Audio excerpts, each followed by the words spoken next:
Muy buenas tardes, tengan todas y todos ustedes. Espero que la estén pasando muy bien.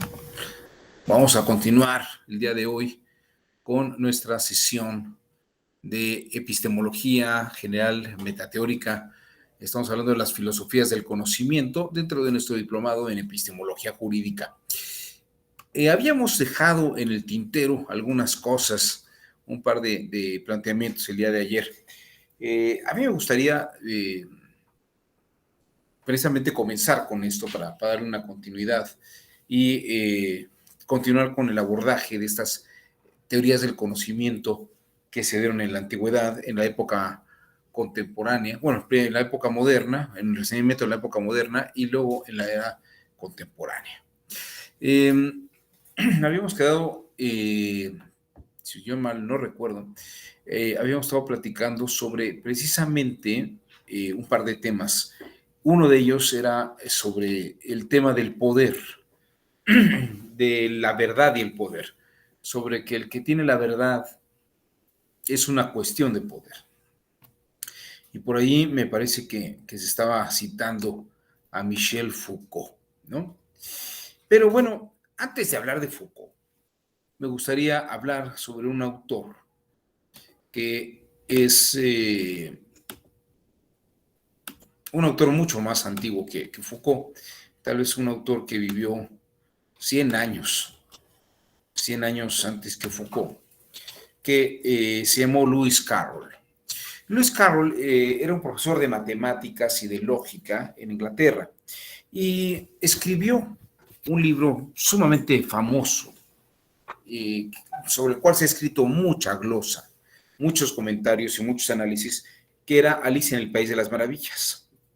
También escribió la segunda parte de ese libro, que se llamó Alicia a través del espejo. En estas obras hay un pasaje sumamente interesante, que es donde Humpty Dumpty, este huevo duro, se encuentra en una barda y Alicia dialoga con él. Y hay un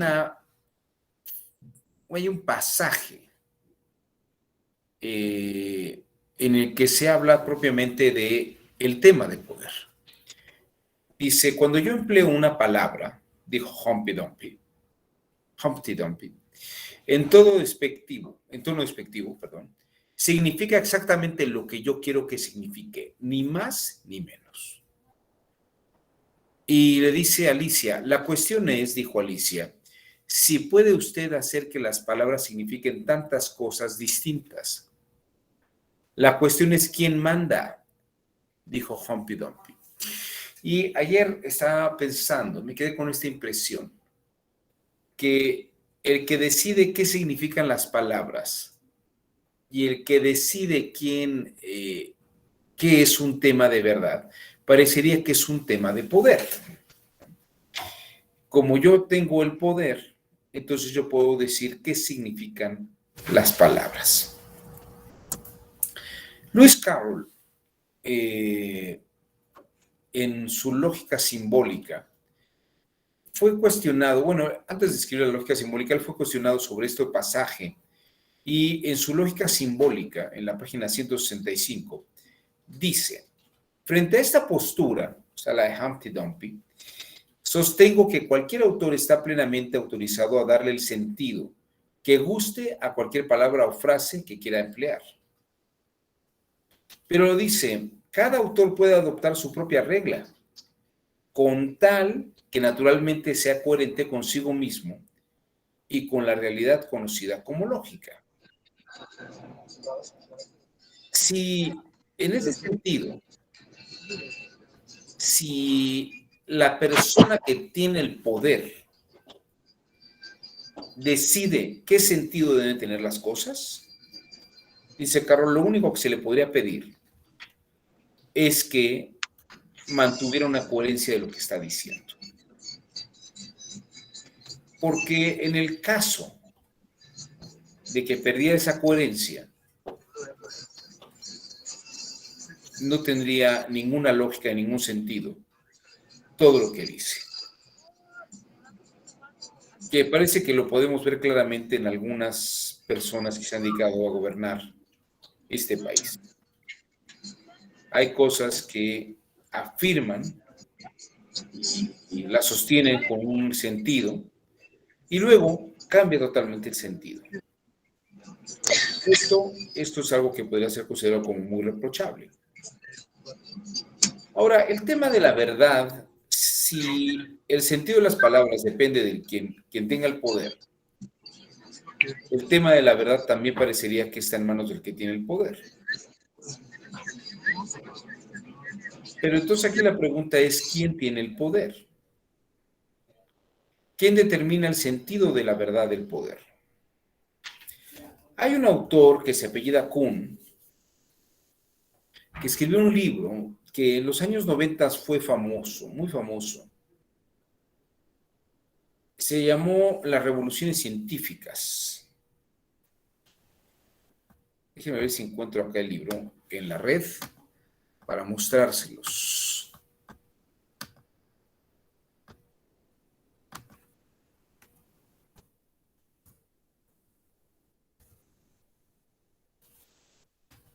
A ver. Aquí está.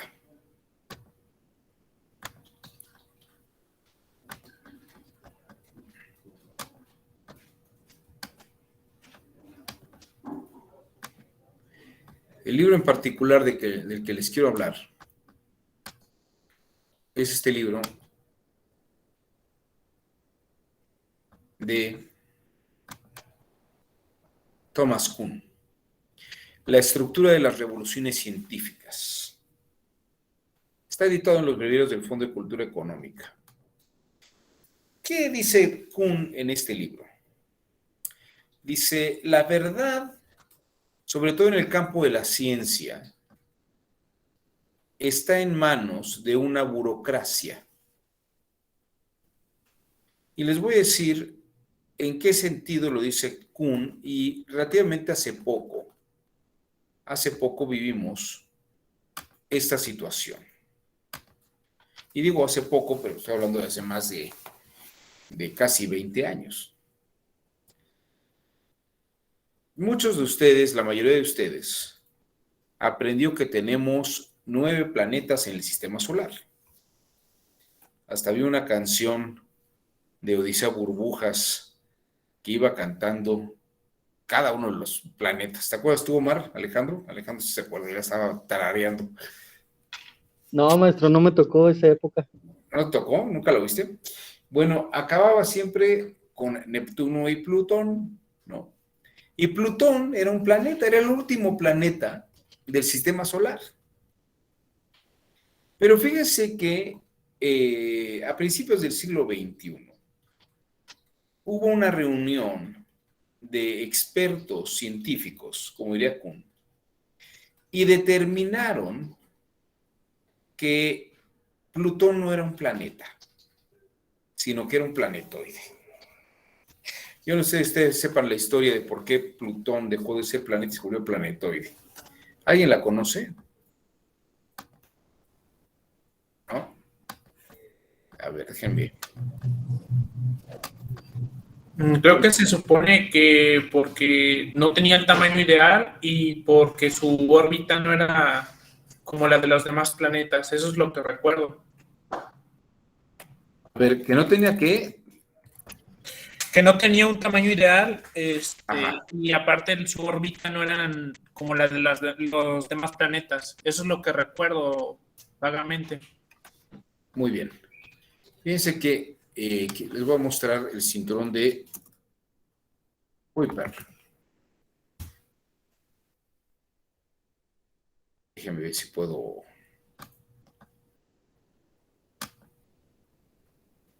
Acá está el cinturón de Kuiper.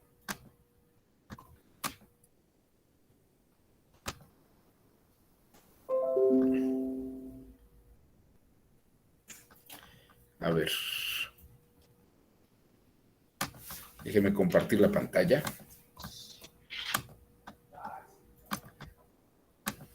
Lo que ven ustedes aquí es el cinturón de Kuiper. Creo que así se pronuncia. Eso que está aquí. Este es el cinturón de Kuiper. El cinturón de Kuiper que se pronuncia Kuiper, ocasionalmente llamado cinturón de Edgar Kuiper, es un disco circunestelar en el sistema solar. Déjenme ver, aquí está. Este es el Sol y aquí están los planetas girando, ¿no? Toda esta parte. Y hasta el final está lo que se llama el cinturón de Kuiper, que es todo esto. Ven ustedes esta cantidad de cuerpos celestes. Muchos de ellos son planetoides. Y efectivamente, como lo acaban de mencionar, para que un planeta sea planeta debe tener cierto tamaño. Fíjense que a finales del siglo XX, principios del siglo XXI, después de que Plutón fue descubierto, se hablaba de un misterioso planeta X. Unos jóvenes universitarios habían encontrado un planeta más allá de Plutón y estaba precisamente en el cinturón de Kuiper. Todavía no sabían bien qué era el cinturón de Kuiper, pero estaba eso ahí. Y entonces empezaron a enviar una solicitud de reconocimiento de que habían descubierto todo un planeta, ¿no? Habían encontrado un planeta y los científicos de la NASA se pusieron a investigar el asunto y efectivamente el cuerpo incluso era ligeramente mayor a Plutón, este cuerpo.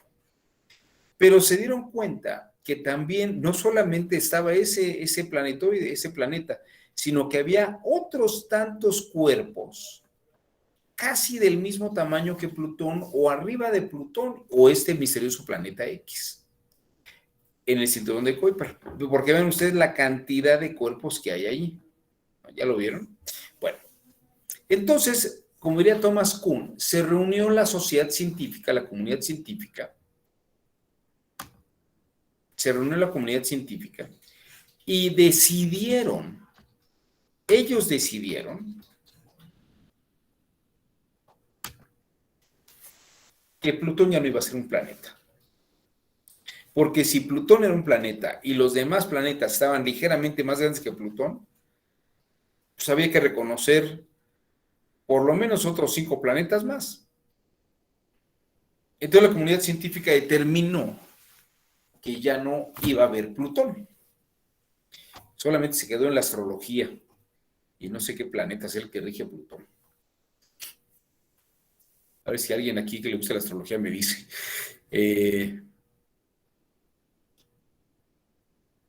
Bueno. La comunidad científica determinó qué era verdad y qué no lo era. Plutón ya en verdad no era un planeta.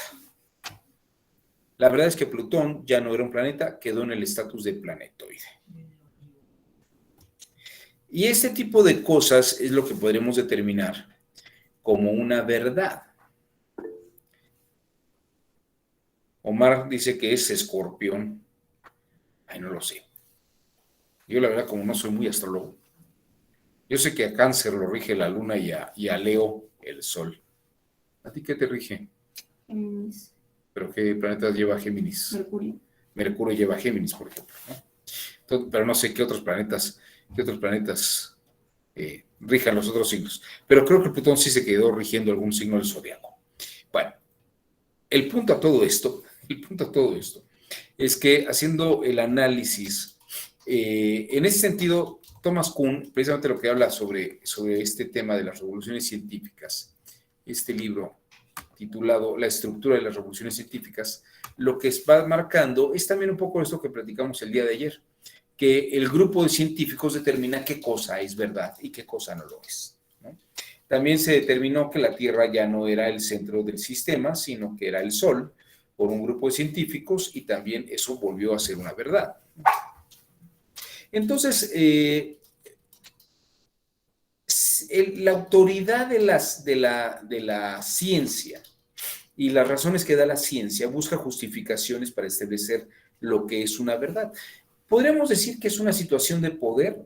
Bueno, pues podría ser, más que de poder y de potestad, podríamos decir que es una posición de reconocimiento y de autoridad en reconocimiento de las personas que forman parte de esa comunidad científica, ¿no?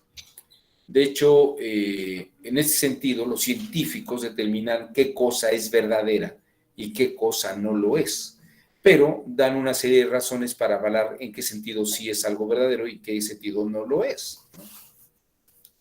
Por lo tanto, podemos señalar que la verdad es un tema que va relacionado con el poder, sí, pero se pediría una justificación al poder. El poder que detona la afirmación de que se tiene la razón y se tiene la verdad simplemente por una arbitrariedad, pues es un poder que está enajenando la verdad de la razón. Está enajenando la verdad de la razón. Y está determinando lo que es, ¿no? Determina en ese sentido lo que es por una condición de poder. Pero incluso había quien determinaba por poder que era una verdad, aunque la gente no lo aceptaba, ¿no? La gente no lo aceptaba. Hombre, en Cuba, las autoridades determinaron que Fidel Castro era un héroe nacional, ¿no? Y que el Che Guevara era el hombre más inteligente que podía haber manejado la economía cubana, ¿no? Y que estas lumbreras maravillosas iban a sacar al país adelante. Y no se discutía en ningún momento. La diferencia que hay entre nuestro actual gobierno de la Cuarta Transformación y lo que pasaba en Cuba al principio es que si alguien se oponía a esa opinión, aunque Felipe está convencido que efectivamente sí lo hicieron, pero si alguien opinaba en contra de esa idea, lo mandaban a un campo de concentración o lo desaparecían, ¿no?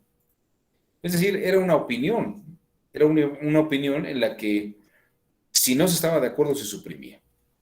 En cambio, como diría Octavio Paz, México ha tenido un ambiente de política impositiva y ha habido quien se ha manifestado en contra del gobierno, ¿no? Incluso en contra, y actualmente yo creo que sin duda alguna Andrés Manuel López Obrador es el presidente más atacado de la historia, él mismo lo ha dicho, ¿no? Probablemente sea el presidente más atacado. Y tal vez tenga razón. Sin embargo, el gobierno de la Cuarta Transformación no se parece jamás al gobierno cubano, ¿no? Jamás suprimió y ha suprimido a sus adversarios, digamos.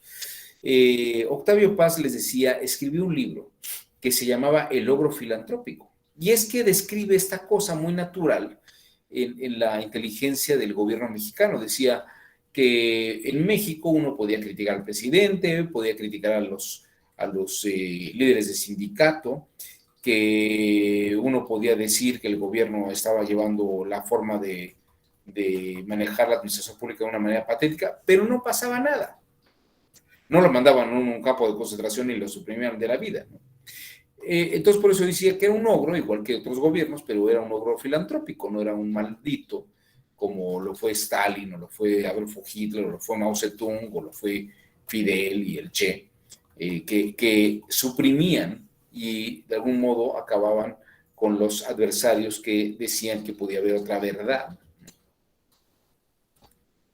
Y eran como verdades oficiales, ¿no? Felipe Repper dice, no, pero a ver, es que se desaparece esto. A ver, aquí Felipe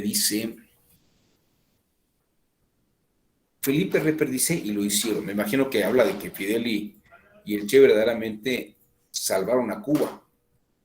Y luego dice, no, pero sí los echaban al río Tula o los meten a Lecumberri.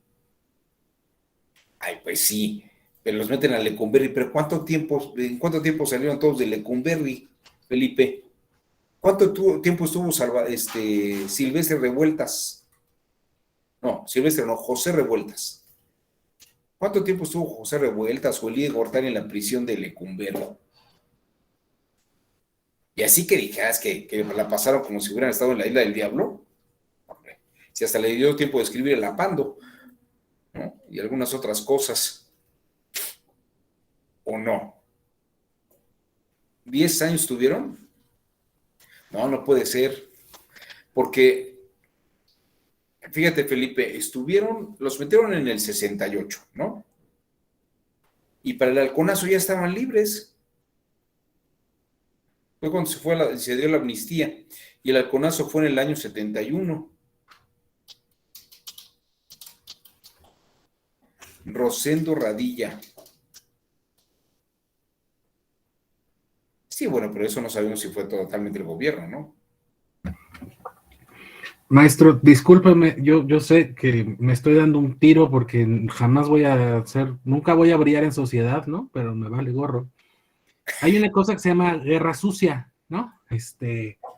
La guerra sucia implica desapariciones forzadas de las que no hay cifras, no hay nombres, no hay ubicaciones, ¿no?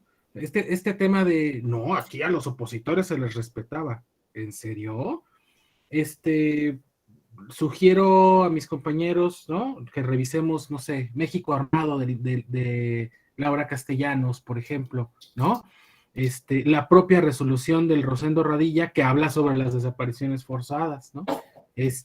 O qué tal, por ejemplo, la acción de gobierno consistente en la creación de un comité de la verdad, ¿no? Que se acaba de elegir a las personas integrantes de este comité, para investigar las desapariciones forzadas cometidas durante los 60s y los 70s, ¿no?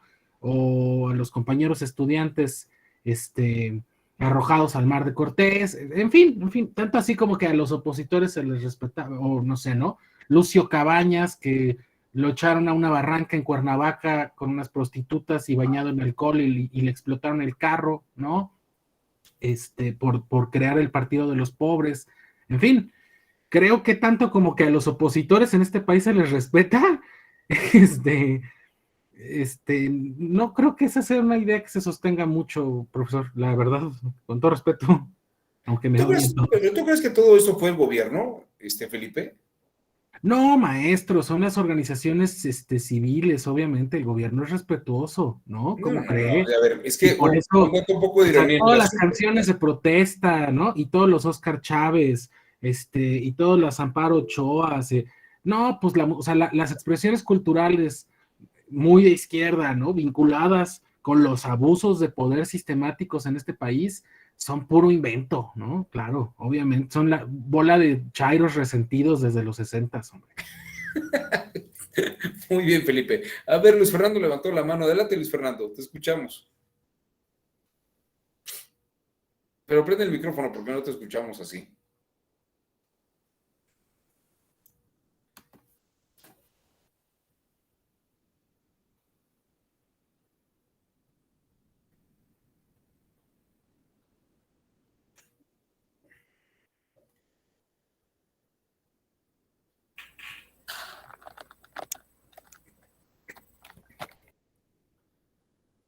Ahí tiene un problema Luis Fernando porque no sabemos si siguen.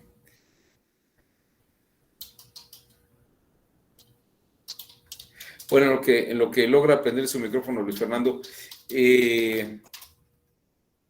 fíjate Felipe, que es interesante lo que estás planteando, porque ciertamente sí hay algunos eventos en la historia que son muy, muy violentos, y efectivamente hay un pasaje de la Guerra Sucia. Lo que creo es que también los números de la Guerra Sucia, ya números completos, diríamos, difícilmente podrían semejar la cantidad de desapariciones que ocurrieron en Chile o en Uruguay. Y fíjate, si todavía fuera eso un hecho real, tan contundente, ¿qué lógica tendría la gente de Chile, la gente de Argentina, salir huyendo de sus países y venirse a refugiar a México? Y luego hay otra serie de cosas que creo que son importantes. Mucha de la gente que desapareció, muchísima de la gente que desapareció, por ejemplo, de la Liga Espartaco, la Liga Stalinista-Leninista, que estaba muy en la línea de la guerrilla urbana, en la Liga 23 de septiembre, el papá de este conductor de radio, Napoleón Glockner, pues también desapareció, ¿no? Pero fíjate que tan desapareció, pero luego parece que aparecieron en Chiapas y aparecieron en Guerrero, en las famosas escuelas rurales, en estas normales. Y bueno, yo no sé si ustedes han tenido la experiencia de ir a las normales en el interior de la República. Son verdaderas escuelas de guerrilleros. Son verdaderas escuelas de guerrilleros donde aparte de enseñar otras cosas, pues les dan cursos de construcción de bombas Molotov, manejo de arma israelí, en fin, hay una serie de cosas que sí, pues sí hay muchos desaparecidos, pero tampoco llegó a este extremo. Y pues actualmente tampoco han desaparecido estas opositores, Felipe. Basta con ver a Yotzinapa, ¿no? Sí. No los desaparecieron, los mataron. ¿A los 43? ¿Para qué los desaparezco si los puedo matar? ¿No? Mejor, no me quito de broncas. Por cierto, usted dice que en las normales rurales les enseñan construcción de bombas. Yo estuve en la Raúl Isidro Burgos un año. Nunca me enseñaron a hacer bombas, ¿eh? A mí nunca me enseñaron. A mí. A lo mejor a los otros sí. A mí nunca me enseñaron. Pero fíjate que dentro de los 43 que desaparecieron, algunos aparecieron otra vez. Claro, los hubieran matado a todos mejor, ¿ah? No, me refiero a que fueron cooptados por el crimen organizado. Pues es que eso no es culpa de la izquierda ni del comunismo, eso es culpa de un sistema político podrido, ¿no? Pero tanto como decir que es culpa de la oposición o que, pues sí, la oposición terminó, o sea, la izquierda terminó uniéndose al crimen organizado, bueno, han terminado uniéndose muchísimos compatriotas de izquierda o de derecha, ¿no? Ese es más bien un problema estructural y vincularlo con una ideología política me parece un tanto desproporcionado, por decirlo elegantemente, ¿no? No, bueno, el punto aquí es que me parece que no podríamos estarlo radicalizando, ¿no? O sea, siempre estamos como encontrando estas posibilidades de excepciones con hechos fácticos, ¿no? Yo no creo que todos hayan sido, que la guerra sucia haya sido tan terrible. Porque te digo que al paso de los años aparecieron varias cosas, ¿no? O lo que pasó precisamente la noche del 2 de octubre, cada vez que se habla del 2 de octubre, pues, y que se ha estudiado más el 2 de octubre, pues sí fue un golpe que detonó una serie de cosas muy mal, pero también es cierto que los fuegos tampoco acabaron con las cantidades brutales que decía Elena Poniatowska, que ni estuvo allí en la noche del 2 de octubre. Y hay varias cosas que se han estado analizando y que se han trabajado con lupa, sobre todo queriendo llevar a Echeverría a la cárcel, ¿no? Pero a ver, ¿qué pasó, Luis Fernando? ¿Ahora sí ya tienes el micrófono prendido? Ahora sí ya. ¿Me escuchan todos? Todos, bueno, por lo menos los de aquí. Bien, pues es que yo coincido con Felipe sobre las desapariciones y sobre el gobierno. O sea, no olvidemos que ahí por donde está la CTM, en la Plaza de la República, estaba la esquina del terror, donde a cualquier movimiento social, estudiante o no, los encerraban. O sea, los encerraban y ahí los tenían, y se lo digo porque mi familia fue uno de los fundadores del Partido Comunista Mexicano y estuvieron ahí, y estuvieron desaparecidos 12 días. Y eso es, o sea, el Partido Comunista Mexicano luchó por las libertades y es uno de los que más luchó y de los que más hizo porque la libertad de expresión se pudiera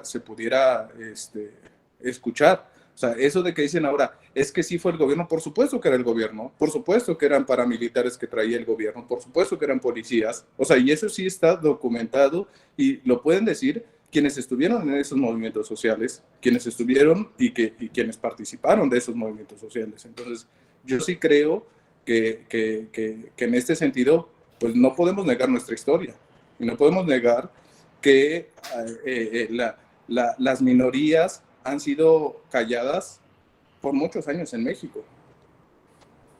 Estoy de acuerdo con lo que dices, Luis Fernando, pero déjame hacerte una pregunta. Desaparecieron unos días a tus parientes. ¿Los borraron del mapa? pues no sabíamos dónde estaban. Ok, O sea, pero no, después aparecieron. pero había compañeros de mi tío José Luis que sí desaparecieron, no saben dónde están y que son de los desaparecidos y que fueron detenidos la misma noche en el mismo movimiento y fueron desaparecidos por la policía del entonces Departamento del Distrito Federal, o no me acuerdo cómo se llamaba esta cosa, y ellos fueron los que lo detuvieron. Y la esquina del terror estaba ahí donde parece que es CTM, ahí en la Plaza de la República, donde está en contraesquina. Sí, habría que ver exactamente y con registros cuánta gente desapareció. No lo dudo que haya desaparecido gente, sé que desaparece gente. Ahora, hay varias formas en que desaparece la gente. De hecho, Peña Nieto hizo toda esta reforma legal para que la ley de desaparición forzada incluyera a particulares vinculados o desaparición por particulares, que eso no existía. Arturo Nazaret, te escuchamos. Gracias, doctor. Buenas tardes, compañeros. Yo ayer que los escuché, me llevé la reflexión, lo que dijo un compañero del fenómeno de la posverdad. No sé qué tanto como lo comentó él es cierto o es válido. O sea, quien tenga los datos, el conocimiento, de alguna manera poder manipular estos datos o ocultarlos o manipularlos para generarlos a conveniencia. No sé si realmente va por ahí la idea o el concepto de la posverdad. Pero, por ejemplo, sobre el debate, ¿no? De que qué tan buena será la izquierda, qué tan buena será la derecha. Por ejemplo, en España hay un fenómeno muy particular, ¿no? En España, por ejemplo, hay quien aboga por limpiar la memoria de Franco y decir que no, Franco fue lo mejor que le pudo haber surgido a España, como hay personas que quieren limpiar la memoria de Porfirio Díaz, que gracias a Porfirio Díaz hay tantos avances en el país y gracias a él se llegó a la modernidad. Pero también actualmente se está reivindicando, se está desapareciendo, inclusive se está borrando en España, tristemente, los acontecimientos o los eventos ocurridos por las personas que pertenecían a la ETA. O sea, como que eso nunca ocurrió, como que nunca sucedió. Y creo que es hasta cierto punto alarmante, ¿no? Porque tener esta amnesia selectiva, de acuerdo al tipo de postura, al tipo de grupo en el poder o de corriente, pues sí es alarmante, porque al final se están, como usted dice, ¿quién detenta el poder? Pues yo, sí, de lo que usted está comentando al principio de la clase, pues por supuesto quien detenta el poder es quien tiene la verdad de los hechos. Y no esta amnesia selectiva o tratar de borrar para manipular la agenda. Ahorita, por ejemplo, no vamos mucho. Estados Unidos, la dos tesis y la antítesis, Estados Unidos y China.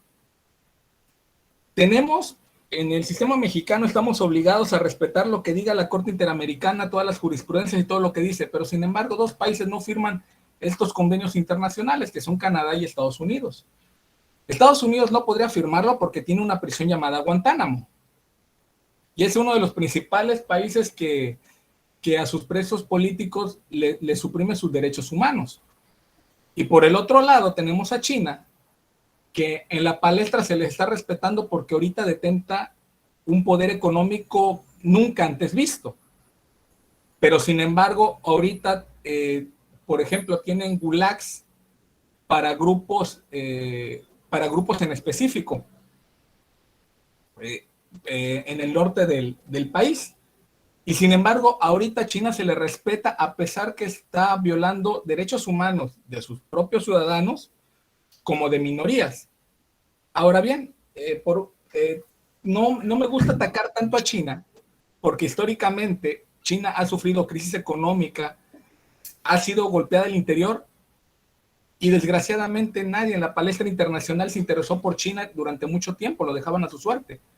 Ahorita que China ya detenta el poder económico que es el referente a nivel mundial en tecnología, en economía, pues está esa palestra, ¿no? Pero al final, si lo vemos desde una óptica objetiva, nos daremos cuenta que tanto los gobiernos de derecha y de izquierda tienen lo mismo. Sin embargo, y retomando el curso de la plática, en este ámbito de la posverdad, yo creo que lo alarmante es esto, esta amnesia selectiva, independientemente del poder, de la corriente política, de la estructura, de saber cómo realmente ocurrieron los hechos, qué fue lo que ocurrió. Y como lo dijo el compañero que me antecedió, solamente quienes vivieron la época, quienes vivieron las violaciones en derechos humanos, quienes sufrieron la pérdida de un ser querido, a quienes desaparecieron un padre o un hermano, podrán decirlo. Pero siento que tenemos como que esta comodidad de decir, no, es que no sucede. Pues claro, porque estamos detrás de un monitor, detrás de un teclado, y desde la comodidad de nuestros hogares, de nuestros trabajos, y desde la comodidad de nuestras rutinas. Pero hay que preguntárselo, por ejemplo, a la persona que ha sido violada, ultrajada, desaparecida o asesinada. Hasta ahí mi comentario, doctor, compañeros. Muchas gracias, Arturo. Fíjense que hay aquí, y quiero que vean ustedes, cómo esta división que vimos el día de ayer impacta, ¿no? Un fenómeno, un hecho, o 4 o 5 hechos marcarían una verdad y una calificación total, ¿no? Como dicen, matas un perro y eres el mataperros, ¿no? Hubo una desaparición, es cierto, hubo 43, es cierto, hubo 1000 desapariciones, no sé si hayan llegado a 10,000. Lo que sí sé es que no hay registros. Lo que sí sé es que, por ejemplo, en el caso del 68 se hicieron las listas. Se pidió a todos los parientes de las víctimas que se manifestaran y reportaran nombres de desaparecidos. Se hizo el rastreo de gente que desapareció esa noche del 2 de octubre y que no volvió a aparecer. Se hicieron varias revisiones. Ahora, de allí a que hayan sido miles y cientos, fíjense que es curioso porque incluso los listados, y hay estudios recientes sobre esto precisamente con los que se quiso llevar a Luis Echeverría a la prisión, no rebasaban los 80 desaparecidos y muertos del 2 de octubre, siendo que se había hablado de cientos, incluso de miles. Y creímos mucho de nosotros esos números. Creímos mucho. Pero bueno, cuando Juan Velázquez, en la defensa de Echeverría, dice, bueno, entréguenme listas, vamos a hacer una campaña para que todas las personas, todos los parientes que tuvieron desaparecidos la noche del 2 de octubre, los presenten, o por lo menos que nos digan los nombres. En un proceso judicial esto fue lo que apareció, ¿no?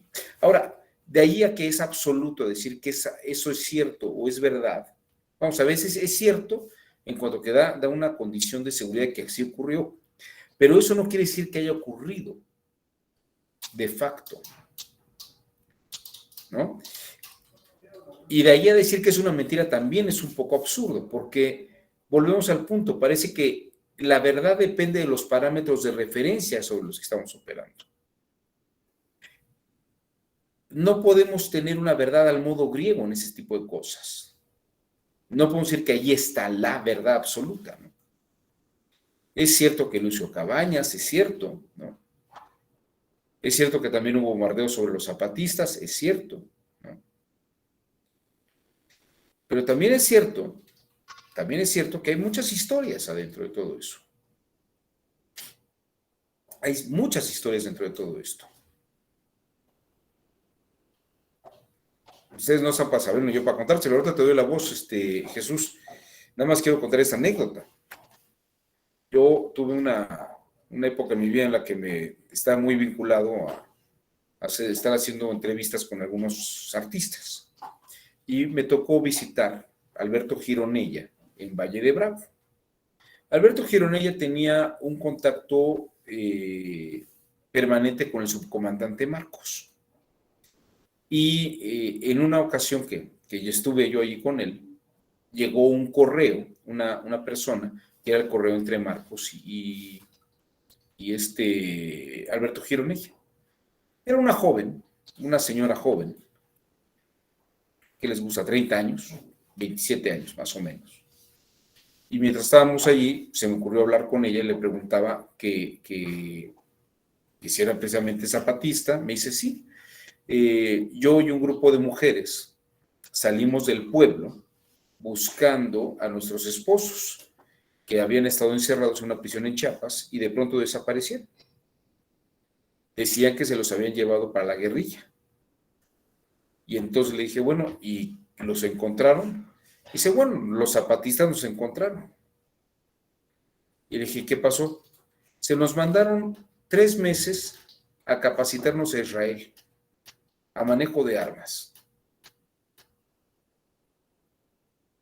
Me suena muy rara la historia, ¿verdad? Seguramente a ustedes suena también muy rara la historia. Pero yo no puedo decir que todos los zapatistas fueron entrenados en Israel por un comando, y además, ¿quién paga eso? ¿Quién lo pagó? ¿De dónde salió ese dinero? No lo sé. Yo le estoy platicando una historia de una persona que estaba en ese grupo. Pero yo no puedo decir que todos, y no puedo decir que el movimiento zapatista estaba pagado por el gobierno israelí. No lo podría decir. Les puedo decir que el Pegasus sí salió de Israel, porque cuando trabajé en PGR, el dinero que se le pagó al gobierno de Israel por el sistema Pegasus sí se les pagó. Lo que les puedo decir es que no dieron factura, ¿no? Pero es que no se dan facturas sobre equipos de ese tipo, ¿no? Hay verdades, pero hay también historias y crónicas. A lo que me refiero es que la verdad científica o una verdad matemática son lo que llamamos verdades de razón. En cuanto a la realidad misma, a los sucesos históricos, podríamos estar hablando de lo que llama verdades de hecho. Pero esas verdades de hecho me parece que difícilmente llegan a un grado de verdad científica. E incluso solamente, como lo quisieran haber hecho con Plutón, que un grupo de historiadores con autoridad decidieran que unos eventos ocurrieron y otros no. Pero de pronto tenemos que el árbol de la noche triste ahora se va a llamar el árbol de la victoria, o no sé qué nombre le habrán querido poner ahora. Pero esas son crónicas o son afirmaciones sobre sentidos que tienen la verdad. Pero de allí a que eso sea una verdad, como las verdades de razón, como que el ángulo de 90 grados es un ángulo recto, pues ahí sí yo diría, pues creo que se me hace muy extraño, ¿no? Y tampoco radicalizarlo. Jesús, querías la palabra, perdóname, pero quería hacer el comentario antes de que se me fuera. Porque ya No, sí, claro, ¿no? Sí, claro, que muchas gracias, buenas tardes a todos. Sí, ayer yo hablé acerca de lo que era la post-verdad o post-verdad, que había hablado que era una distorsión de la realidad que se hace de manera deliberada. Yo puedo poner un ejemplo, lo que pasa ahora sin tratar de desviarme tanto, con las redes sociales y la era digital, que pues se dé a conocer gran número de información a través de redes sociales que más allá de ser ciertas o falsas, las personas las defienden y critican desde sus emociones, desde sus ideologías, y no desde la objetividad, que precisamente estamos hablando de los hechos. En este sentido, pues la situación se torna aún más grave porque los usuarios no reconocen o no saben distinguir entre una noticia real o falsa, o simplemente no leen completamente la noticia. Y puede incluso, por ejemplo, generar desprestigio de estas personas o un riesgo de una carrera periodística, por ejemplo, criticar a alguien. Y por ello yo creo que lo peligroso de una posverdad está en que las personas lamentablemente dejan de un lado la honestidad y el pensamiento objetivo para darle lugar a la credibilidad o a las noticias falsas sin sentido. Perdón, eso último no te entendí. ¿Me lo puedes volver a repetir? Más o menos por donde, cuando hablé acerca de que lo peligroso que es la post, ¿verdad? Sí. Ajá, yo digo que eso es un poco peligroso porque está en las personas, porque dejan de un lado la honestidad, como les decía yo, y el pensamiento objetivo, para darle una cierta credibilidad a noticias falsas o a simplemente creencias. Sí, fíjate que durante muchos tiempos los medios de comunicación monopolizaban el sentido de la verdad. Decían lo que publicaban era verdad, ¿no? Aparentemente. Incluso llegábamos a escuchar personas que decían, no, esto lo leí en un libro. Y claro, y si está en un libro debe ser verdad, ¿no? No pensaría este tipo de cosas. Pero bueno, a final de cuentas, lo que ha ocurrido en los últimos 20 años es que las redes sociales y el Internet están al alcance de cualquier persona.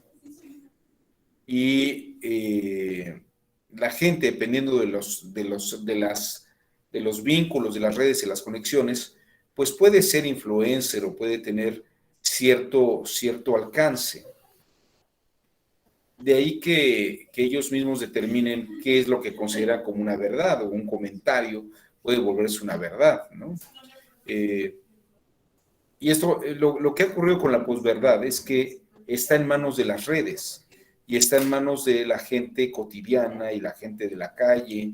Y vivimos eso todo el tiempo con gente que ha hablado a favor de alguien, como si todo el mundo fuera experto. Hay una cosa que decía Humberto Eco, que dice que ahora cualquier idiota puede tener la misma opinión que cualquier persona que haya tenido estudios especializados en una área. Porque todo el mundo tiene derecho a dar su opinión y a decir lo que quiere, ¿no? Pero el hecho de que alguien tenga derecho a decir algo no quiere decir que sea verdad, ¿no? Tener derecho a decir algo no quiere decir que tengas derecho a decir a que tu dicho sea una verdad. François Fourisson era un francés que decía que los campos de concentración nazis nunca existieron, que no existieron las cámaras de gas, que todo era una artimaña y una farsa en favor del semitismo internacional, ¿no? De los judíos internacionales. E incluso lo mandaron a prisión por falsear la historia y por incitar al odio racial. Noam Chomsky no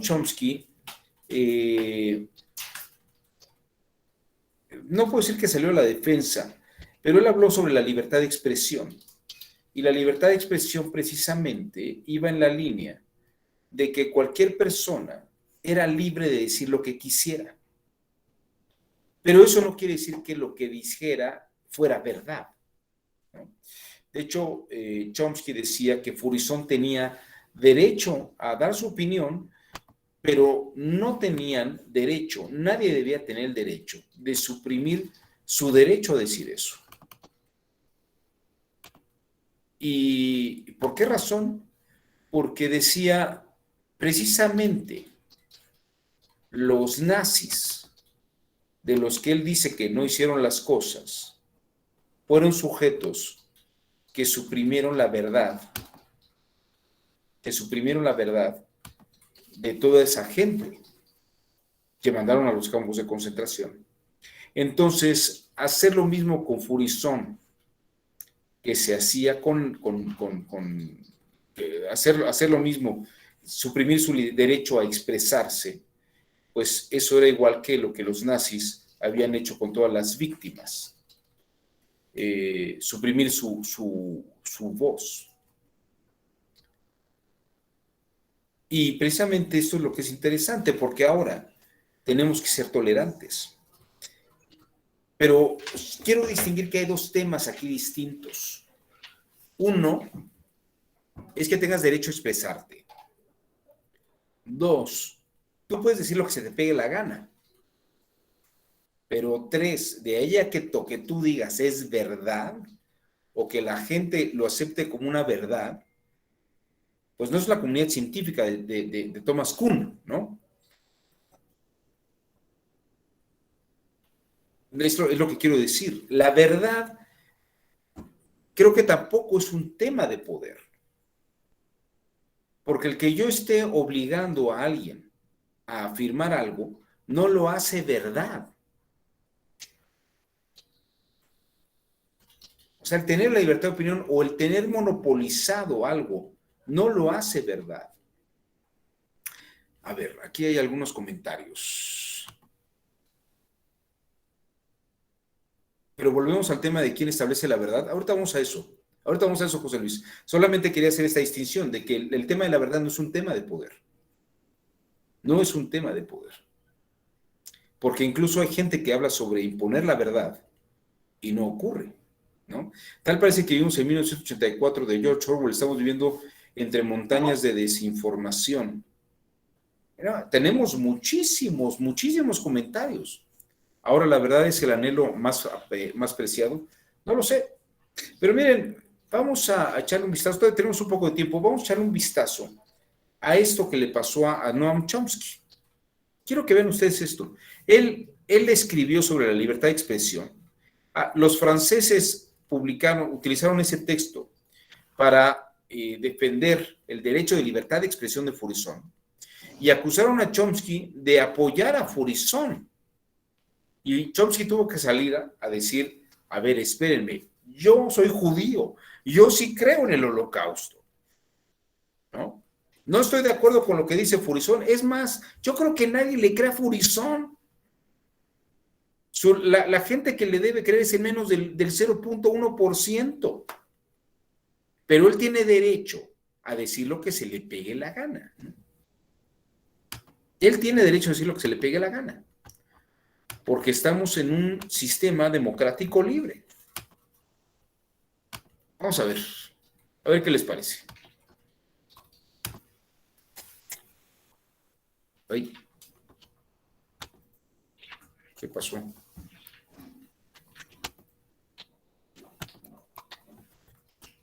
Perdón. Pero ahora sí.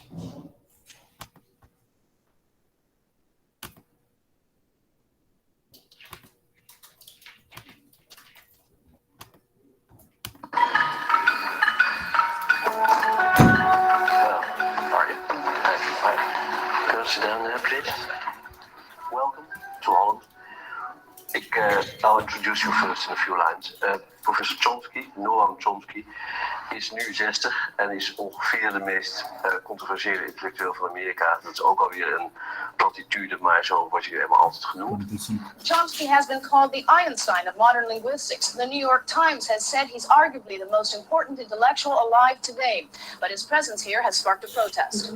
This book that has poisoned the world, and all liar in there. And as a Vietnamese people, we come here to learn the book.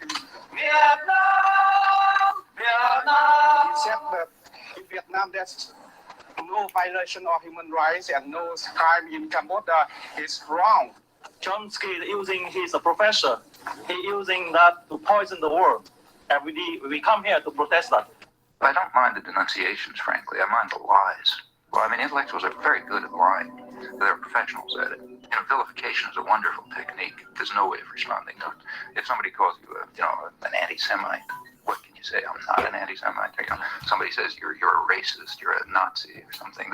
You always lose. I mean, the person who throws the mud always wins because there's no way of responding to such charges. Faurisson says that the massacre of the Jews in the Holocaust is a historic lie. Now, this is an important one. It has a lot to do with the topic. Your views are extremely controversial, and perhaps one of the things that has been most controversial and that you've been most strongly criticized for was your defense of a French intellectual who was suspended from his university post for contending that there were no Nazi death camps in World War II. My name is Robert Faurisson. I am 60. I am university professor in Lyon, France.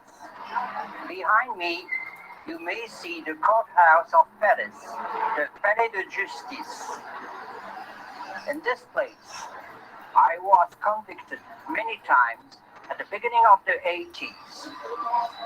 I was charged by 9 associations, mostly Jewish associations, for inciting hatred, racial hatred, for racial defamation, for damage by falsifying a story. I signed a petition calling on the tribunal to defend his civil rights. At that point, the French press, which apparently has no conception of freedom of speech, concluded that since I had called for his civil rights, I was therefore defending his theses. Perhaps we can start with just the story of Robert Faurisson and your involvement. More than 500 people signed, maybe 600, mostly universitaires, scholars. What happened to the other 499 of them? How come we only hear about Chomsky's signature? Well, I think it's because Chomsky is in himself a kind of political power. Preface that you wrote. That's not the preface that I wrote, because I never wrote a preface, and you know that I never wrote a preface. He's referring to a statement of mine on civil liberties, which was added to a book in which Faurisson, excuse me. Yes, I used the language you use has meaning. That's right. And the language I use. Any political liberal, or as someone whose views can be dignified by the word findings or conclusions, that is a judgment, and that is a favorable judgment of his views. On the contrary. Can I continue with facts? Yes, you can continue with the facts for hours, but I mean, but there are a few facts that, okay. Let's get to the so-called preface. I was then asked by the person who organized the petition to write a statement on freedom of speech. Just banal comments about freedom of speech, pointing out the difference between defending a person's right to express his views and defending the views expressed. So I did that. I wrote a rather banal statement called Some Elementary Remarks on Freedom of Expression. And I told him, do what you like with it. So Pierre produced a book which all the arguments of Faurisson were to be put in front of the court. And we thought wise to use the text of Noam Chomsky as a kind of warning, a foreword, to say that it was a matter of freedom of expression, freedom of thought, freedom of research. Why did you try at the last moment to get it back from the book? That's the one thing I'm sorry about. But that's the real it's not. thing. It's not. I tried very because with that you said it was wrong of you. I did. See, in fact, take a look at what I wrote a letter, which we then publicized, in which I said, look, things have reached a point where the French intellectual community simply is incapable of understanding the issues. At this point, it's just going to confuse matters even more if my comments on freedom of speech happen to be attached to this book, which I didn't know existed. So just to clarify things, better separate them. Now, in retrospect, I think I probably shouldn't have done that. I should have just said, fine, then let it appear, because it ought to appear. But that's, apart from that, I regard this as not only trivial, but as compared with other positions I've taken on freedom of speech, invisible. I do not think that the state ought to have the right to determine historical truth and to punish people who deviate from it. I'm not willing to give the state that right, even if they happen to Are you denying that the gas chambers ever existed? But I'm saying, if you believe in freedom of speech, you believe in freedom of speech for abusing your own life. I mean, Goebbels was in favor of freedom of speech for abusing life, right? So was Stalin. If you're in favor of freedom of speech, that means you're in favor of freedom of speech precisely for views you despise. Otherwise, you're not in favor of freedom of speech. There's two positions you can have on freedom of speech, and you can decide which position you want. With regard to my defense of the utterly offensive, the people who express utterly offensive views, I have the slightest doubt that every commissar says, you're defending that person's views. No, I'm not. I'm defending his right to express them. The difference is crucial, and the difference has been understood outside of fascist circles since the 18th century. Is there anything like objectivity, or scientific objectivity, reality, as a scientist? Look, I'm not saying I defend the views. Look, if somebody publishes a scientific article, which I disagree with, I do not say the state ought to put him in jail. Right? All right, but you don't have to support him right away and say, I support him just for the sake of everybody saying that what they want to say. Suppose this guy is taken to court It's all about and charged with falsification. Then I'm going to defend him. Right, but he wasn't taken to court. Oh, you're wrong. But when did you write the support? I mean, when he was brought to court. And in fact, the only support that I gave him is to say he has a right of freedom of speech, period. There is no doubt in my mind that the example that I gave about the story with the Holocaust did not exist is very, very typical. How much I'll give you another example about how much of the American press believes that Faurisson has anything to say, or any press? How much of the press in France? Since I followed, what percentage would you say? I tell you, Is it higher than zero? Is it higher than zero? I tell you. Have you ever seen anything in any newspaper or any journal saying that this man is anything other than a lunatic? I'll try to answer. I think that I just followed the case. That's a simple question. I followed the case 5 or 6 years ago, and I happened to see that Noam Chomsky was in for strong criticism, even from some of his supporters, for doing something which could be interpreted only in terms of a campaign against Israel. Going back years, I am absolutely certain that I've taken far more extreme positions on people who deny the Holocaust than you have. For example, you go back to my earliest articles and you will find that I say that even to enter into the arena of debate on the question of whether the Nazis carried out such atrocities is already to lose one's humanity. So I don't even think you ought to discuss the issue if you want to know my opinion. But if anybody wants to refute Faurisson, there's certainly no difficulty in doing so.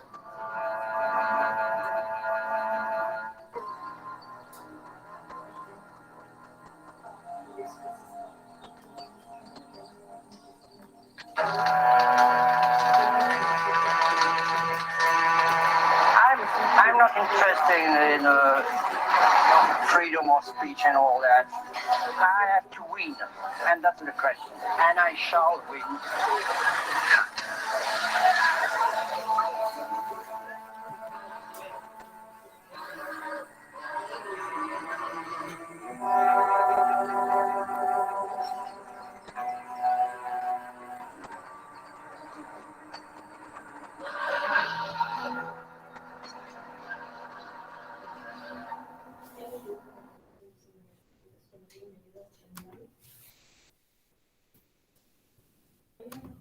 ¿Cómo le pagamos a las víctimas si tomamos la posición de sus verdugos, ¿no? Monopolizar la verdad y decir que esto es verdad o aquello es verdad. Tal vez lo que diría Foucault es que en ese contexto eso era verdad. Si el monopolio de la verdad era por la fuerza, pues sí lo vivimos en la Unión Soviética, lo vivimos en Cuba, lo vivimos en varios países, en el gobierno nazi. Aquí vivimos el gobierno de Echeverría, el de López Portillo, el gobierno de Fox, todos decían la verdad, ¿no? El mismo Andrés Manuel dice que él tiene otros datos y que hasta nos dice quién dice cosas falsas, ¿no? Ese es el monopolio de la verdad y la falsedad. Pero fíjense que estamos viviendo en una época en la que la gente decide si cree o no cree. Pero además el tema de la creencia no tiene que ver con la verdad. Yo puedo creer algo aunque no sea verdadero, ¿no? Yo puedo creer algo aunque no sea verdadero. Y no confundamos creer con tener una certeza. Tener una certeza nos funciona en la práctica, pero eso no quiere decir que sea verdad. De hecho, les diría que hoy en día lo que llamamos posverdad ni siquiera es algo que tenga que ver con la verdad. Es un tema de opiniones y de creencias. La verdad se maneja en un campo de conocimiento de la realidad. En un campo de conocimiento de la realidad. La verdad en un sentido científico o filosófico al modo clásico era, por ejemplo, que el número pi era 3.1416, ¿no? Y que la circunferencia se lograba medir con aproximaciones del número pi, ¿no? Que en química, con base en las estructuras y las fórmulas, 2 moléculas de hidrógeno y un oxígeno hacen agua, ¿no? Que esas eran las fórmulas en las que se adaptaba y se asumía, y eran fórmulas que funcionaban en la realidad. Que el ángulo de 90 grados era un ángulo recto, eran cosas, y son cosas, que no van a debate. 2 más 3 es igual a 5. Podrían debatirla, pero eso no le quita la verdad a la suma matemática, con la base de estructura matemática. Ahora, sobre si ganaron los españoles o ganaron los aztecas, ¿no? Si vencieron o los otros perdieron, si habría que celebrar o entristecerse, es un tema de opinión y de posiciones en una situación. Y quiero que vean la diferencia entre una realidad, una verdad de razón, como se da en las ciencias exactas, a una verdad de hecho. ¿Y qué es una verdad de hecho? Les voy a decir qué es una verdad de hecho. Si una persona tiene cáncer, por más que llegara Michel Foucault y la deconstrucción de Roland Barthes y llegaran a hablar que esto es un tema lingüístico, ¿no? Por más que pudiéramos discutir eso, la persona tiene cáncer y seguramente morirá de cáncer, ¿no?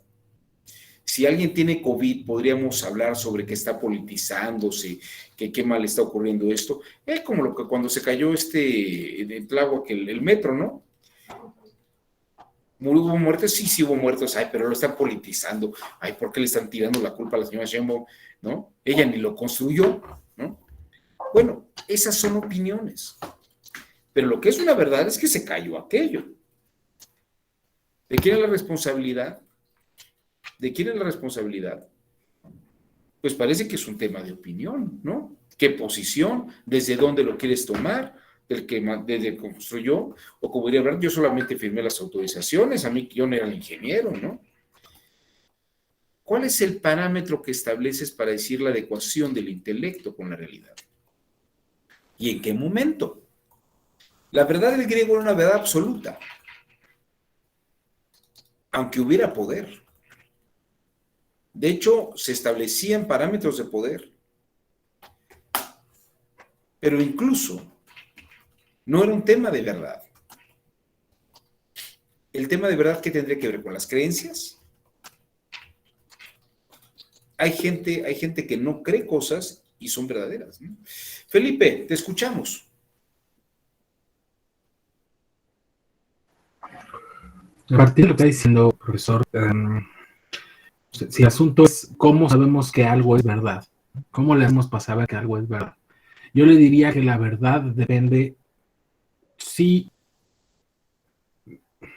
de una interpretación, como decíamos, desde luego, ¿no? Sobre todo en esa época, digamos, pero lo que se interpreta son los hechos, ¿no? Sobre los que construyes la idea que eventualmente vas a decir, esta idea que yo tengo es verdad. Pero entonces, curiosamente, si los hechos comprobables, para hablar en términos científicos, ¿no? Para ser un poquito científico, si los hechos comprobables son los que determinan el grado de verdad de un enunciado, eso querría decir entonces que para emitir un enunciado que después pueda o no ser verdad, ¿no? O para decirlo en términos que se pueda falsear, ¿no? En términos de Popper, por ejemplo, entonces tendríamos que partir de las condiciones materiales de la realidad. Contrario a usted acababa de hablar de los antiguos griegos, ¿no? Del mundo de la idea aristotélica, por ejemplo, pensemos en Aristóteles, ¿no? El conocimiento venía de lo abstracto, ¿no? De la mente, y luego se reflejaba en la realidad, si mal no recuerdo, más o menos así funcionaba. A ver, otra vez, ¿cómo dijiste? ¿Perdón? ¿Cómo lo dijiste? Sí, el conocimiento estaba en el abstracto, ¿no? El conocimiento estaba en la mente, ¿no? En el caso de Platón, sí. En el caso de Aristóteles, no. Ok. En el caso de Aristóteles, la experiencia misma le daba el parámetro de verdad. De acuerdo. Bien. Para Platón, lo que su mente le indicaba que era, eso es lo que era verdad. Ok, muy bien. Pero eran verdades absolutas. Pero sí venía de la mente en todo caso, digamos, ¿no? En el caso de Platón, sí. Solo en el caso de Platón, de acuerdo. Bueno, lo que yo digo es materialismo dialéctico específicamente, ¿no? Las condiciones materiales de la realidad, lo material, aquello que se puede percibir con los sentidos directamente en contacto directo con la realidad, sí, es lo que eventualmente puede construir un argumento o convertirse, digamos, en una teoría, ¿no? Que sea más o menos verdadera o más o menos válida, digamos, ¿no? Pero yo le diría, a partir de lo que usted dice, mi reflexión sería, ¿Son las condiciones materiales de la realidad lo que determina qué es y qué no es verdad? Las condiciones aportan a la mente.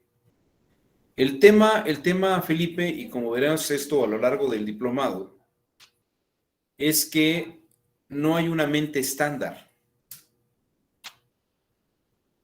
Lo que tú percibes, lo que percibe Arturo, Luis, Jesús, la forma de construir, las percepciones se construyen con base en lo que tu mente, en lo que las condiciones neurológicas y experienciales arropan de la experiencia material. No es como en el caso de Aristóteles, si Marx fuera aristotélico, diríamos que la experiencia directa de la materialidad se capta, se abstrae por esencia. Y en ese sentido, lo que hoy sabemos es que ninguna mente percibe exactamente igual que la otra, la realidad misma. Tu cerebro, Felipe, tiene 100 millones de neuronas, que es aproximadamente el mismo número de estrellas que tiene nuestra galaxia. Las conexiones engramáticas que permiten a tu cerebro generar toda una percepción mental, junto con tus sentidos, es totalmente distinta a la de Andrea Sami, a la de Manuel, porque no todos ustedes tuvieron la vida ni la construcción de su mente de la misma manera.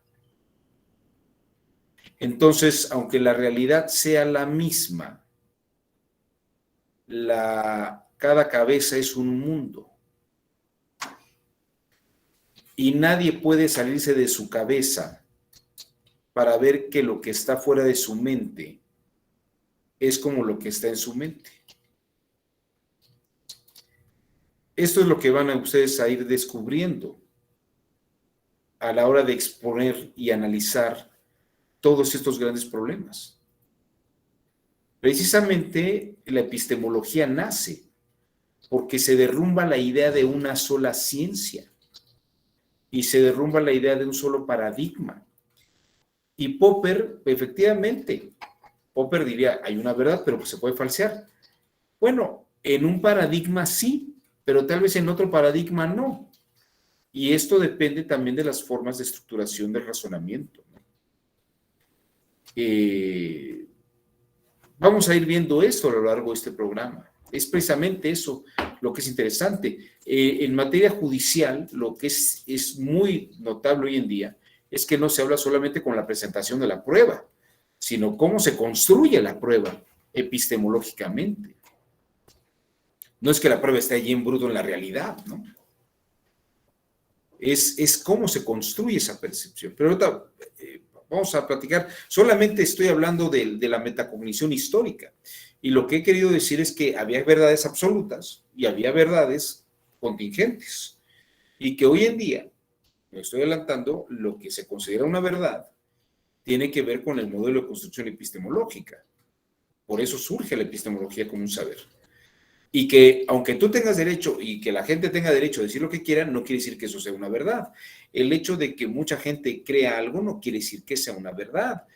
Puede haber un consenso de objetividad sobre una forma de pensar, pero eso no lo hace una verdad. Precisamente la verdad se construye entre un parámetro epistemológico y la estimulación de la realidad de cómo se asume. Ahorita voy a regresar a esto, pero Omar Alejandro ya lleva tiempo esperando que le dé la voz y ahorita se la voy a dejar. Adelante, Omar, te escuchamos. Gracias, maestro. Me parece que por ahí le dio el clavo en varias ocasiones, ¿no? Muchas veces confundimos la verdad con creencia y el hecho de que nosotros creamos firmemente algo no lo hace verdadero. Y mucho menos verdad, creencia y conocimiento. Son cosas muy diferentes. También pienso en la clase con el doctor Raúl Ávila, hablábamos de estas ciencias auxiliares, ¿no? De la epistemología, y hablábamos del método. Entonces, yo pienso que un método científico nos da explicaciones científicas, pero si lo que tú buscas no es una explicación científica, la va a cerrar, ¿no? Por eso la ciencia no puede explicar la religión, ni la religión la ciencia. Y ninguna de las dos puede explicar la política, porque la política se explica a sí misma, la ciencia se explica a sí misma, y la religión se explica a sí misma, ¿no? Que casi siempre son estas tres las que están en debate. Es que científicamente no es posible esto de la religión. Pues no, científicamente no, pero religiosamente sí. Entonces, pienso en ese sentido que es como miras la verdad, no sé si se alcance a ver ahí, traté de dibujar una recta. Entonces, la verdad es la percepción. Si para ti la verdad es esta recta completa, no importará lo que pase de aquí a aquí, ni de aquí a aquí, sino lo que pase en toda la recta. Pero si para ti la verdad es hasta aquí, importa lo que pasa de aquí a aquí. Entonces, pienso que eso es lo importante de las percepciones, ¿no? Es como si habláramos de límites. Es que de 0 a 1 hay límites, sí, pero también, o sea, hay un infinito, perdón, de posibilidades o de números, sí, pero también de 0 a punto 1. El problema es hasta dónde lo estás midiendo o no. No sé, supongamos, en un caso de asesinato por disparo, ¿no? Entonces, ¿alguien dispara? Sí, ahí está una primera verdad. ¿Alguien mata a alguien? Sí, ahí está una segunda verdad. Pero esa persona que disparó y mató a alguien, mató a la persona que yo digo que mató.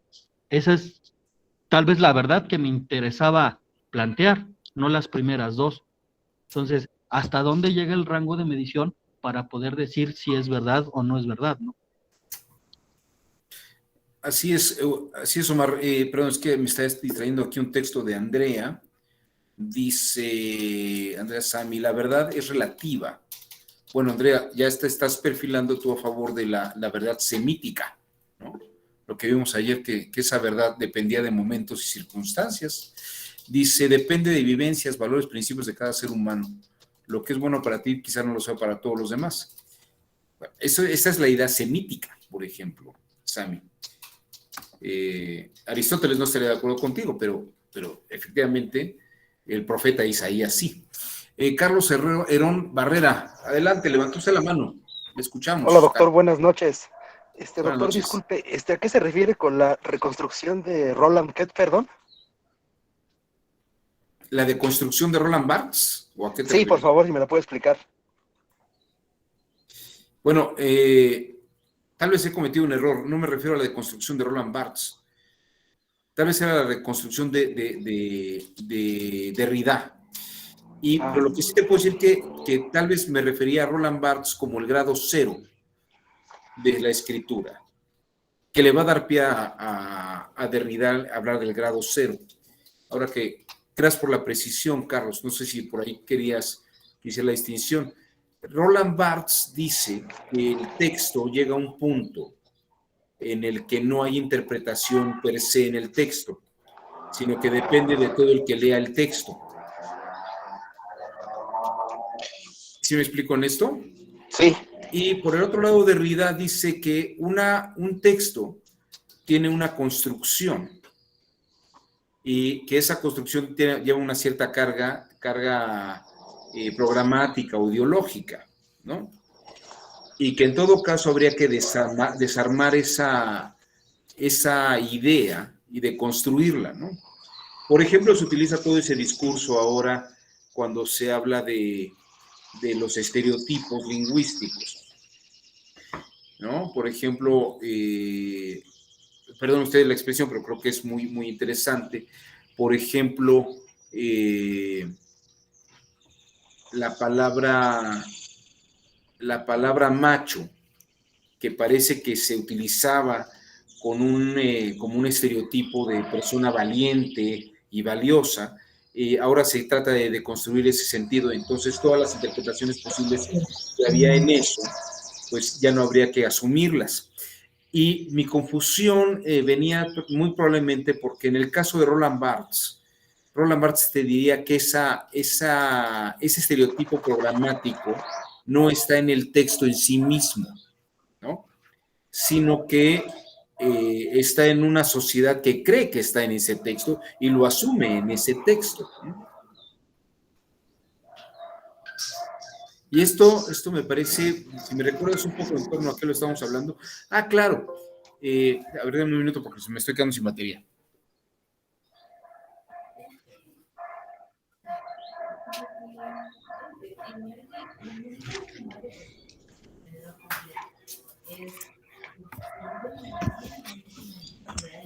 Perdón, es que me marcó que ya no tenía batería. Ya me acordé. Cuando hablábamos sobre la verdad de algo, por ejemplo, en el caso de Derrida, decían, la verdad hay que deconstruirla, porque esa verdad de que la palabra macho era valiosa, era importante, pues ahora hay que eliminarla, ¿no? Entonces hay que deconstruirla. Y en todo caso, en el parámetro de Roland Barthes, en el grado 0, ahí no existe la palabra, el sentido de la palabra macho. En todo caso, está en manos de quienes le dan la interpretación.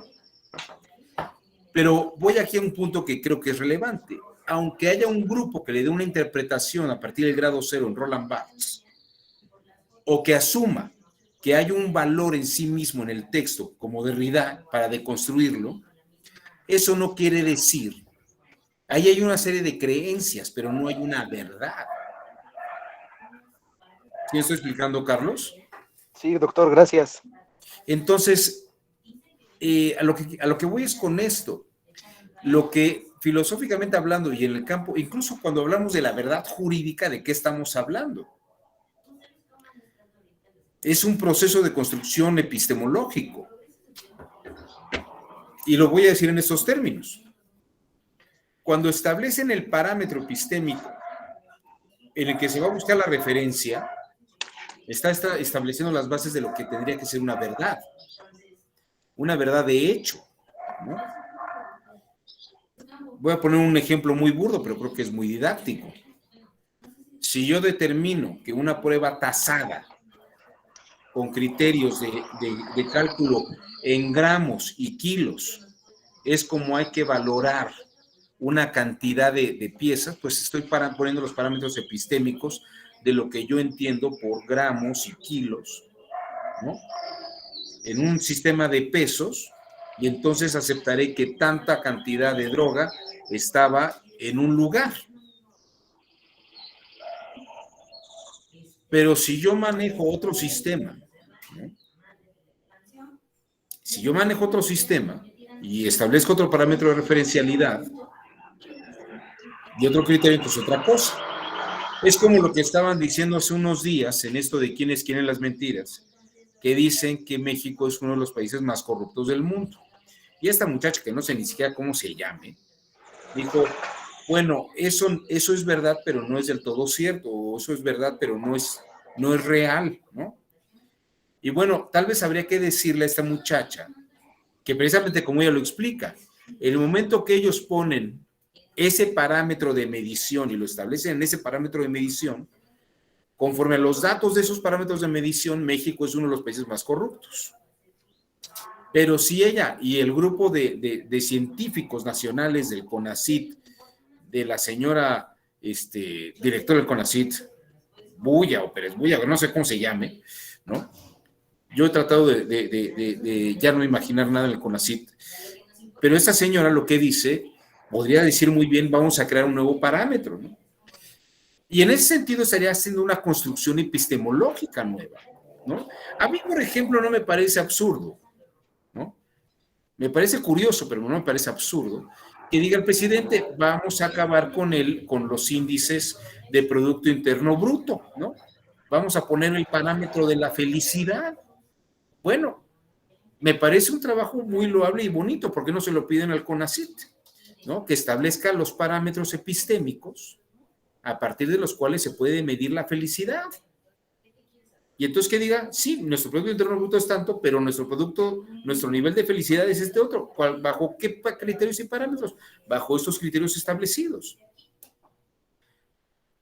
¿No?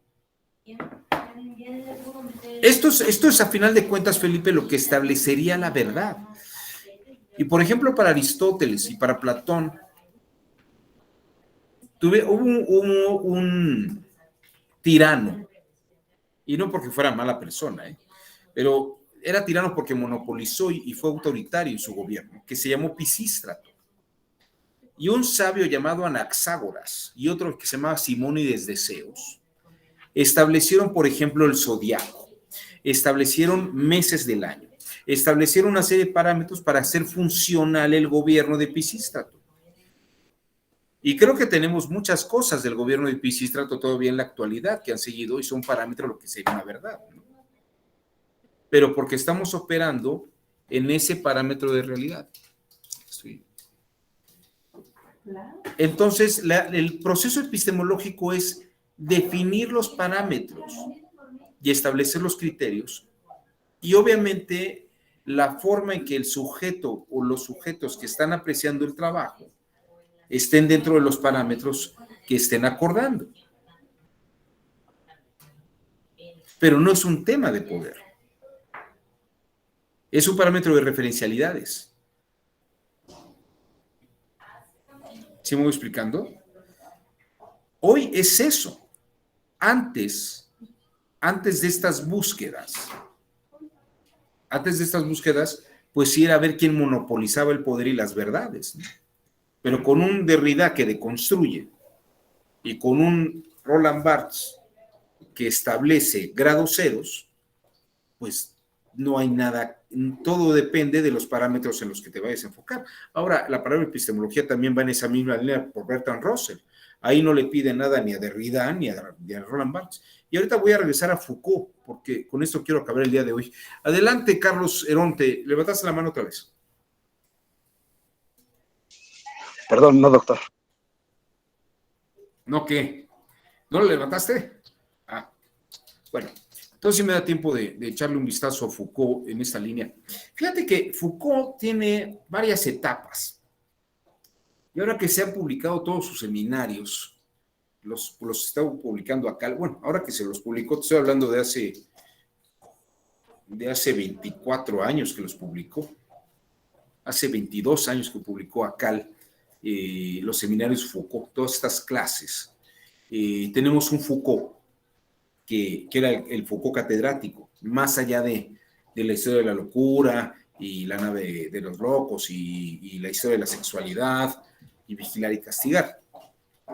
Tenemos un Foucault que incluso nos lleva a una relectura de la realidad misma.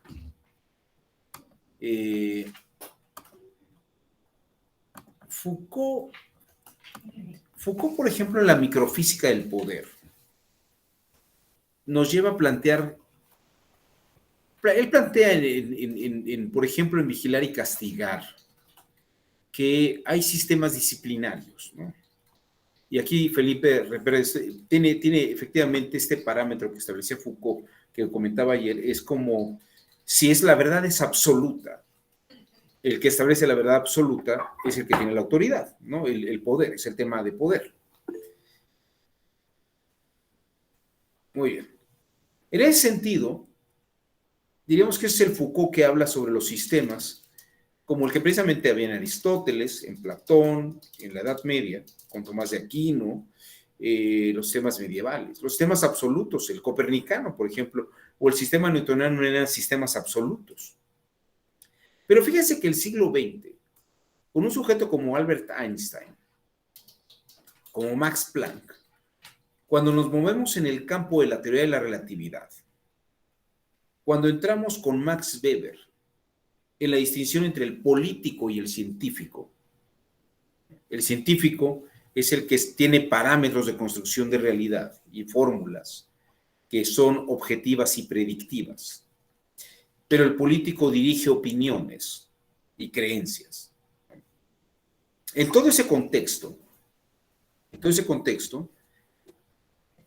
y las nuevas matemáticas no euclidianas, las geometrías no euclidianas, lo que hacen es romperle el esquema a la tradición científica de una verdad absoluta al modo griego clásico. Y parecería que cobran mucho valor la verdad relativa y la verdad de parámetros. Aquí Jesús Ángel habla de Nietzsche y su verdad relativa. esa misma línea, esa misma línea. Es muy importante hablar de Nietzsche. En esa misma línea, de esa relatividad, parece que entonces reconstruimos o revaloramos la verdad semítica. Es una verdad evolutiva, es una verdad en contextos, es una verdad en circunstancias. Pero aquí hay una cosa que creo que es importante señalar. Es porque hemos dejado atender a la totalidad de las cosas y hemos empezado a ver los particularismos. Voy a hablar de dos autores y tal vez no me dé tiempo de terminar de verlos, pero los voy a mencionar en este momento, ¿no? Por un lado, Tomás de Aquino, este intérprete de Aristóteles, dice que puede haber principios universales, pero a la hora de aplicarlos a casos concretos, particulares, circunstanciales, esos principios pueden encontrar excepciones o atenuantes. Para los que quieran buscar esto, está en la Suma Teológica, en la segunda parte de la primera parte, cuestión 94, artículo 4. La razón especulativa, dice Tomás de Aquino, trata principalmente sobre las cosas necesarias, sobre esas verdades absolutas necesarias. Sus conclusiones particulares como sus principios comunes expresan verdades que no admiten excepción. Expresan verdades que no admiten excepción. Son verdades de razón. Pero dice, la razón práctica, en cambio, se ocupa de cosas contingentes, como son las operaciones humanas. Y por eso, aunque en sus principios comunes todavía se encuentran cierta necesidad, cuanto más se desciende a lo particular, tantas más excepciones ocurren. Entonces, las verdades de razón absolutas, en realidades contingentes, se vuelven lógicas distintas de las razones absolutas. La verdad absoluta en la especulación, al momento de aplicarse en circunstancias y contextos concretos específicos, no opera de la misma manera. Esa es una razón por la que las leyes en abstracto, a la hora de aplicarlos a circunstancias y casos particulares con seres humanos de la realidad, en contextos y circunstancias específicas, encuentran particularidades en las que podemos encontrar atenuantes o excepciones.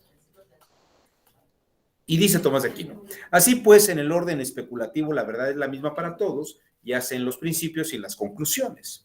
Pero en el orden práctico, la verdad o rectitud práctica no es la misma en todos los niveles de conocimiento concreto particular. Ahora, ese es Tomás de Aquino.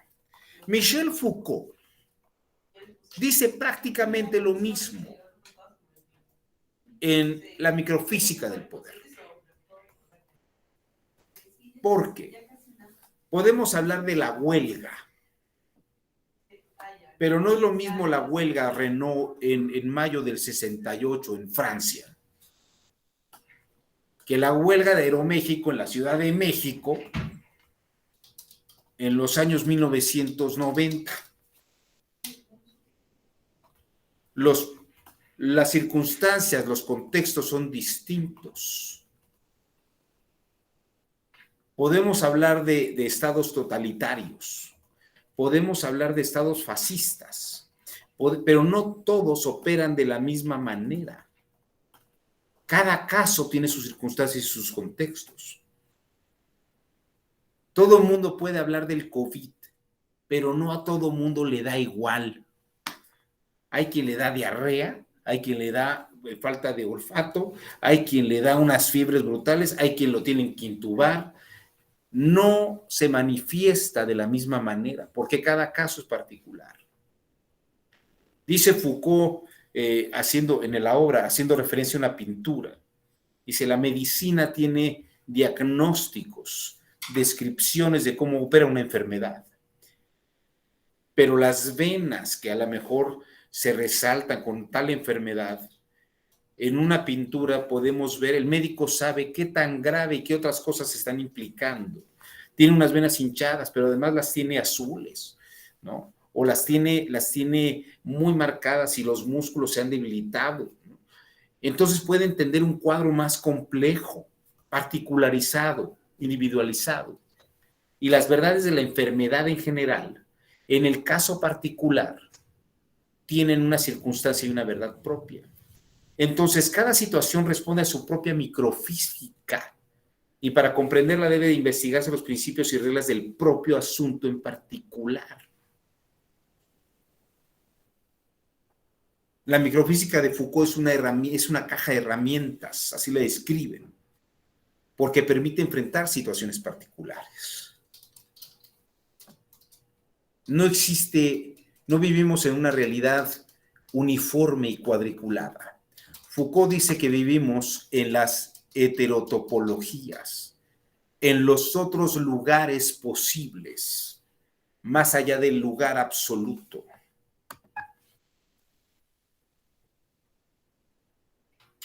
On ne vit pas dans un espace neutre et blanc. On ne vit pas, on ne meurt pas, on n'aime pas dans le rectangle d'une feuille de papier.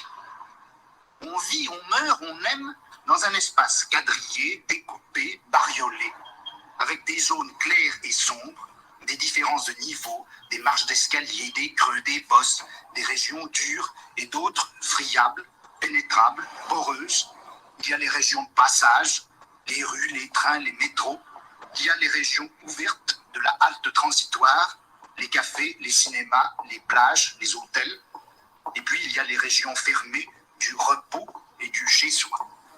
Eh bien, je rêve d'une science, et je dis bien une science, qui aurait pour objet ces espaces différents, ces autres lieux, ces contestations mythiques et réelles de l'espace où nous vivons. Cette science étudierait non pas les utopies, puisqu'il faut réserver ce nom à ce qui n'a vraiment aucun lieu, mais elle étudierait les hétérotopies, les espaces absolument autres. Et forcément, la science en question s'appelle déjà l'hétérotopologie. Entonces, Foucault, en una interpretación neomarxista, sí hace referencia a la realidad y a la materialidad, pero no toda la materialidad opera de la misma manera.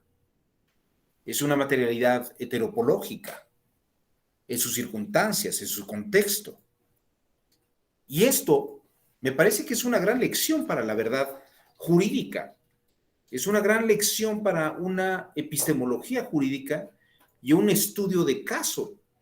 Cada circunstancia, cada situación en la que las partes están, lleva a una respuesta de verdad jurídica, circunstanciada y contextualizada.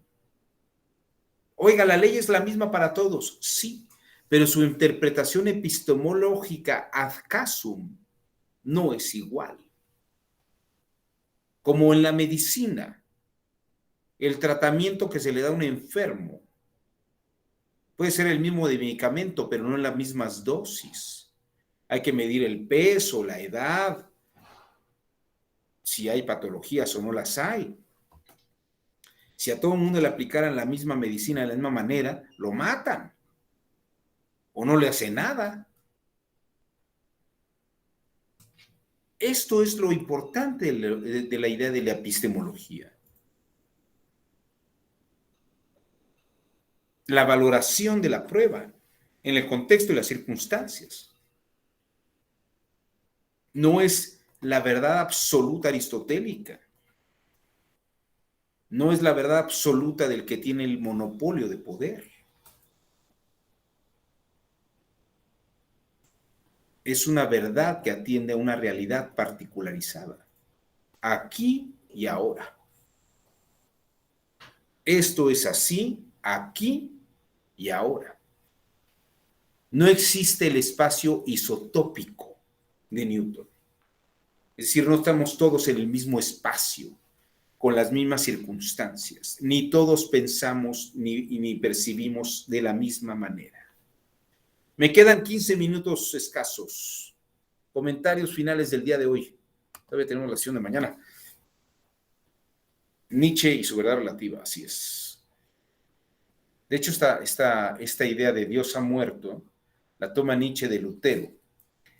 Forma parte del sermón del Viernes Santo, cuando se da la crucifixión de Jesús. Omar Alejandro, adelante, te escuchamos. La semana pasada estaba yo echándome unos drinkies con un buen amigo. Te hubieras invitado.